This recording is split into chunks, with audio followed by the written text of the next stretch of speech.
Hi, everyone. Thank you so much for taking the time to tune into part 2 of this video. It is Angela Ost, Avery Coleman, and Steve Link from Cornerstone Advisors Asset Management. And today we are going to have a sample conversation between a fundraiser, who is Steve Link, and a potential donor, who is Avery. And just to paint the scene a little bit, let's say that we are meeting at Avery's house and Steve just came over to discuss some potential donor activities with him. So guys, take it away. Avery, thank you so much for welcoming me here to your home. It's great to see you again. It's been several years since the pandemic kind of shut down our ability to visit with people in person. Yeah, it's been a long, lonely couple of years. Kind of quarantined my house. I'm happy to get out. I'm happy to have anybody over, especially you, Steve. Thanks for coming. Well, the video chats in the interim and the notes back and forth, email are okay, but it's not the same as sitting down with other people. So Right. If I could just start today by saying thank you. We are so grateful for your support. You've been such a generous donor over so many years.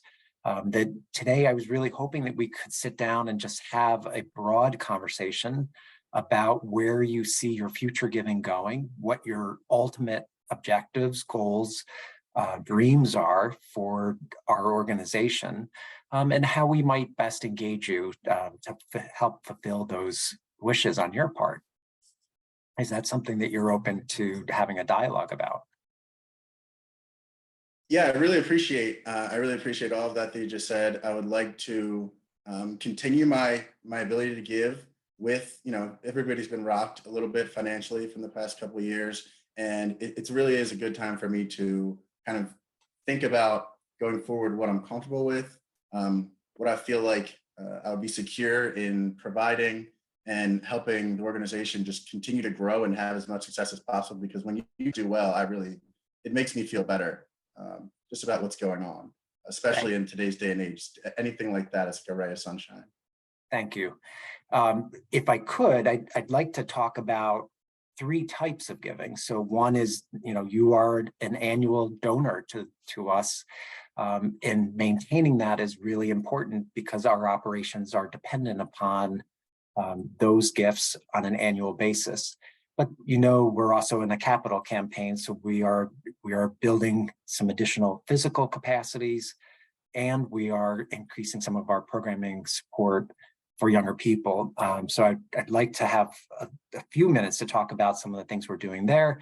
And then, none of us are guaranteed tomorrow, and that may sound morbid, but I think it's really important, particularly as I helped my dad through his final years, to think intentionally about what it is we want to accomplish ultimately. How much do we want our children to have? How much do we want our other loved ones to have?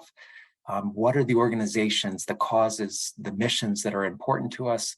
And how can we best ensure that those missions continue to do the good work when we're not here to make that annual gift anymore?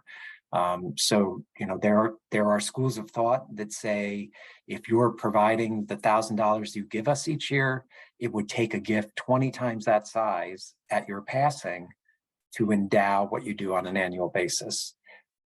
Our hope is that you would consider that or more, depending upon what your capacity is. And one of the things we could talk about is different assets carry different value to your loved ones versus charity. And I'd be very happy to kind of walk through some of those. As always, we recommend that you talk with your professional advisors, your lawyer who's working on your estate, your tax accountants, and your financial advisors. So what portion would you like to start with? I know that was a lot.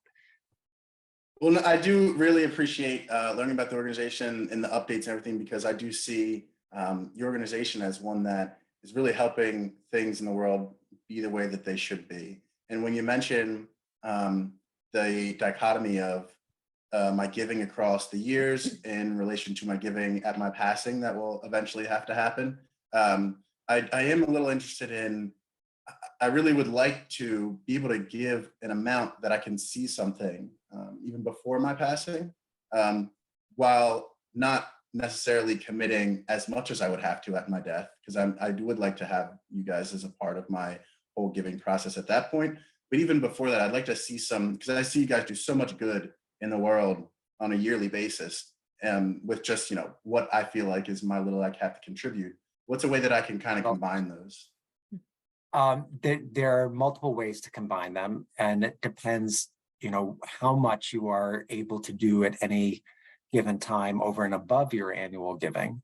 Some people who are including us in their estate plans will front load some of that on an annual basis to see the impact and see what we're able to do and make sure that their ultimate legacy gift is going to have the impact they want.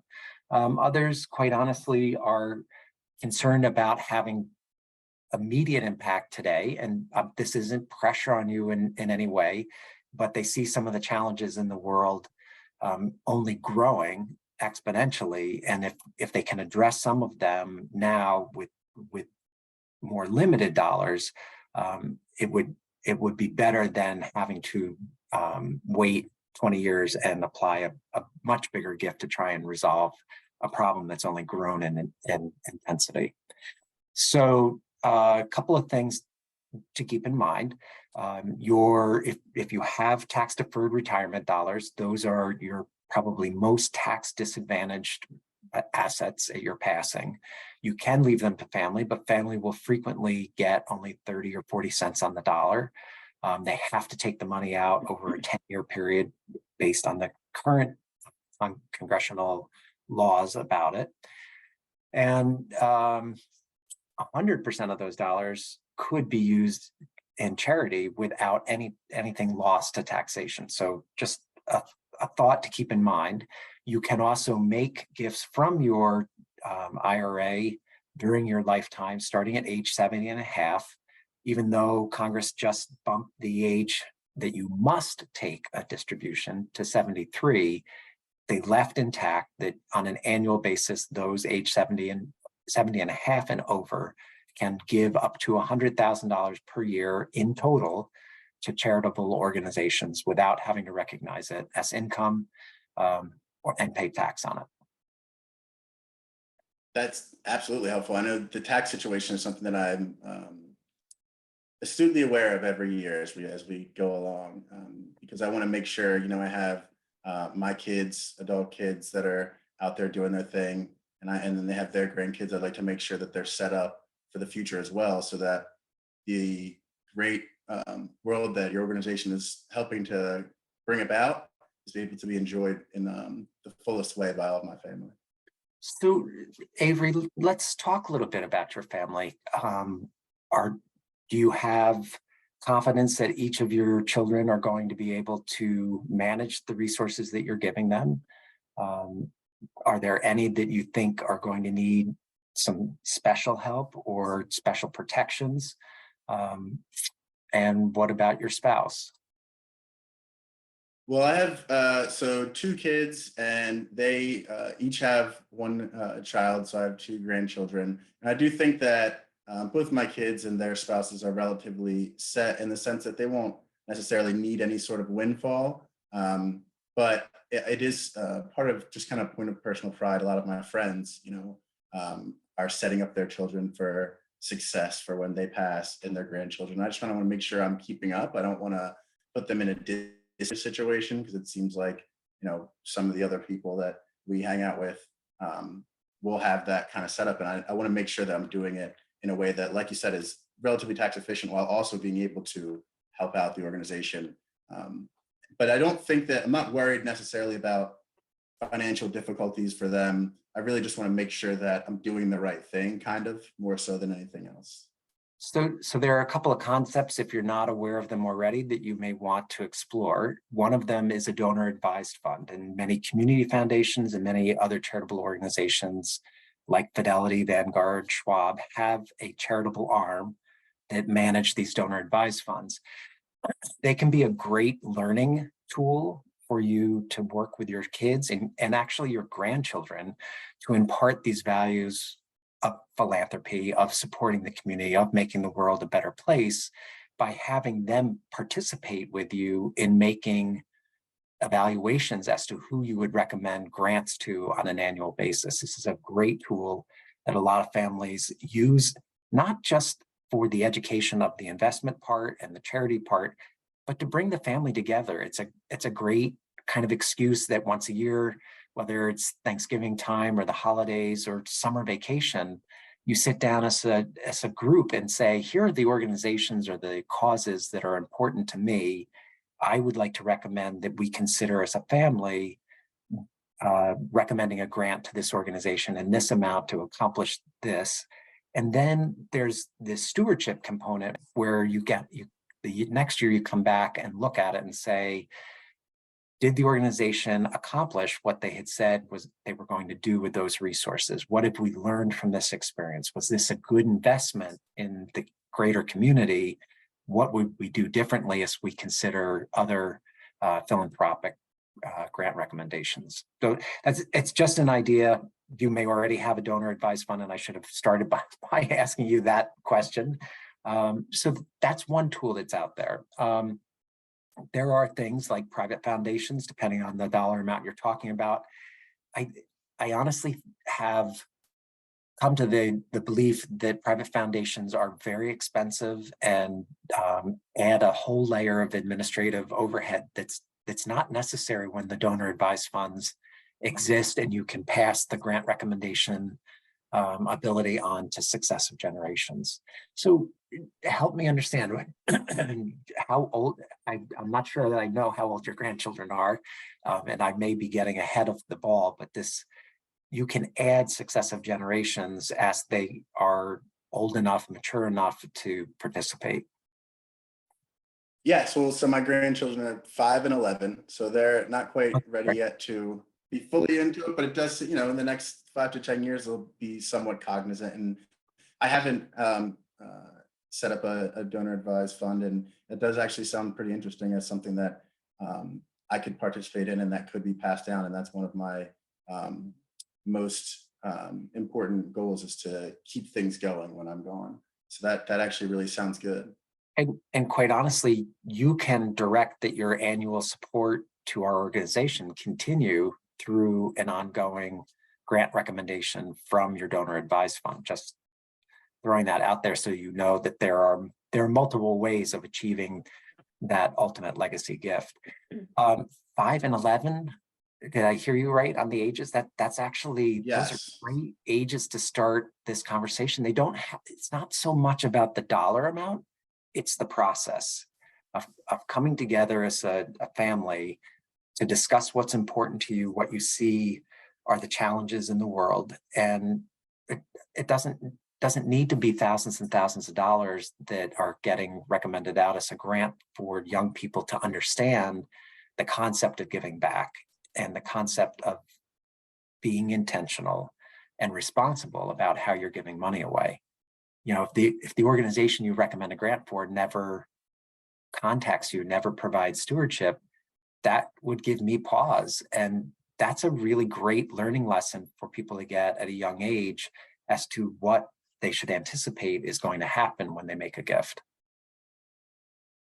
Yeah, that is certainly something that I hope to impart upon my successors. And you mentioned earlier about Appreciate Securities. I do have an investment in Apple I was very lucky to make in the mid to late 90s. And it's something that I really didn't even see. It just seems like every year I think about, okay, how can I make this useful? And it just hasn't, there's been no opportunity, even when the market's down, still up by so much. So one of my questions would be, is it disproportionate to your other holdings? And are you getting uncomfortable with the amount that you have in the Apple stock? Yeah, it is starting to outweigh a significant amount of my other portfolio, where, I would like to go into more income generating assets, because I know Apple pays a dividend, but I've heard there's many other ways to be able to get retirement income a little bit more efficiently than just like whatever a dividend pays out, because even that is taxed relatively highly. So it's something that's been on my mind that I haven't really been able to pinpoint what to do about that. So there are vehicles, I'm not sure whether you've heard of these, they're called life income vehicles. Charitable gift annuities are one, charitable remainder trusts are another. The way the charitable gift annuities work, you can give an appreciated security, have it count at the full fair market value, so it's generating income for you based on that. you postpone taxation, capital gain taxation on the chunk that will be coming back to you over your lifetime, and the other capital gain gets assigned to the charitable gift and completely forgiven. So these vehicles are backed by the assets of the organization to whom you set up a gift annuity, or with whom you set up the gift annuity. And you'll get a mix of income. So if you put only cash in, you will get back a mix of ordinary income and tax-free return of your own principal. If you put in highly appreciated securities like the Apple, you'll get back a mix of ordinary income and capital gain income until the point at which you are at your life expectancy, according to the IRS. And from that point on, it would be all ordinary income. The tax deduction's not 100% like the $1,000 gift you give us every year. It is prorated based on how much you will be anticipated to get back over your lifetime. But I'd be happy to run sample calculations, compare the cash versus securities so you can see that. But it's a great way to augment your income. That's really awesome. I really appreciate that. It's you've given me a couple good options for how I can kind of put together, like you said, a process, and not just in the past I've just been like, oh, I like this organization here. Here's some money. And when I see a little bit extra that I know will be okay to part with. So you definitely give me what to think about as far as being more intentional in my giving. So I appreciate that. Oh, you're welcome. One thing I should point out in full disclosure, the charity can't really use those funds in the gift annuity until you stop the income distribution that goes to you. You always have the ability during the course of your lifetime to say, you know what, I really don't need this extra income. And so I'm terminating the charitable gift annuity. And at that point, the remaining market value can be used for the mission. But I didn't want you to anticipate something was going to happen if you set up a gift annuity right away, because those assets are committed to generating income to make the distributions to you during your lifetime. That sounds fair, because that would I can ease my mind as far as about security going forward financially, but also, I don't think that I would stop giving every year, even after providing that, so that it could provide me a way to make sure that, and if things do work out well, if my spouse hits the lottery, or just one of our other investments starts working out, then I would be pretty eager to say, hey, just take all that money and use it for your organization, because I like what you guys do. Would you like sample calculations based on your life and your spouse's, or just your life, or just your spouse's? I think we could do, it would be awesome to see a both, to see how the numbers work out, because I do think I will outlive my spouse, because I'm much more healthy and have a lot less reckless activities. She likes to have a lot of fun, sometimes jumping out of planes or rock climbing, but is there it would be difference between the two of you? No, we are actually just 5 years apart, so it's not necessarily that large. It's just I'm a little more ground bound than she is. No, I wasn't asking the age question based on that. It was based that the calculation becomes skewed when there's a big age difference between the two spouses. The younger spouse drags down the payout rate, and I just wanted to give you a heads up on that. But 5 years, that's so much. Great. Well, thank you again for spending this time with me. I will come back to you with the sample calculations and maybe a more formal proposal that we can look at how you would like a gift of this magnitude utilized to fulfill our mission. Thank you. I appreciate that. And I'm really actually feeling pretty encouraged now. Coming into this conversation, I was thinking, is there going to be a bunch of stuff that maybe I don't understand the words, or how you would kind of go about doing a whole program? It seemed a little intimidating to me. Some of my friends do it, but as I've said before, I just kind of do the regular giving. So you've really given me a lot more confidence in doing the right thing going forward when I might not be here anymore. So thank you for coming today. It's a pleasure. Thank you for all you're doing for our organization. And thank you for being such an enthusiastic supporter of the mission. Thank you guys, Avery and Steve. That was wonderful and so fun to listen to. And I think all of those individuals who have a chance to listen to this video will find it very helpful and give them some ideas as to what they might expect in the conversation with potential donors. So thank you both for your time. Thank you everybody for taking a few moments to listen to this, and we look forward to hearing from everybody shortly. Thank you.